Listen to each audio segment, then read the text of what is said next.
নৈহাটিতে এই সোনার গহনা পরা ঠাকুরটা দেখে কিন্তু চোখ চড়ক গাছ হয়ে গেছিল। তো চলো বন্ধুরা, সেই নিয়ে আজকের ব্লগটা সাজিয়েছি। হ্যালো এভরিওয়ান, আমি মৌসুমি, আমার একটি নতুন মিনি ব্লগে তোমাদের ওয়েলকাম। জানি ভিডিওটা দেখতে প্রচুর লেট হয়ে গেল, কিন্তু ভিডিও যখন করেছি পোস্ট তো আমি করবোই। তো চলো বন্ধুরা, প্রথমে প্যান্ডেলটাতে ঢোকা যাক। এখানে কিন্তু খুব সুন্দর মায়ের মূর্তিটা হয়েছে। তারপরে চলে গিয়েছিলাম আরেকটা প্যান্ডেল দেখার জন্য। এখানেও কিন্তু দেখতে পাচ্ছ কত সুন্দর, তাই না?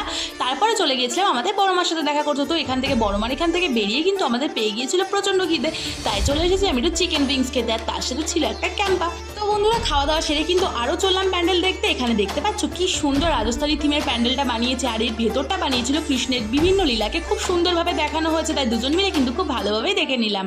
আর এখানে দেখো এনার এতটাই খিদে পেয়ে গেছে যে দুটো মথুরা কেক নিজেই খেয়ে নিচ্ছে। তো তারপর খাওয়া দাওয়া সেরে কিন্তু আরো বেশ কিছু প্যান্ডেল দেখে নিলাম। ভীষণ ভালো হয়েছিল জানো তো। আর এটা ছিল 29 হাতকালি, এটা কিন্তু বেশ বড় ছিল বন্ধুরা। এরপর চলে গিয়েছিলাম নিউ স্টার ক্লাবে। আর এখানে কিন্তু মায়ের গায়ে প্রায় 60 কেজি সোনার গহনা ছিল, দেখতে যেটা ভীষণই সুন্দর লাগছিল।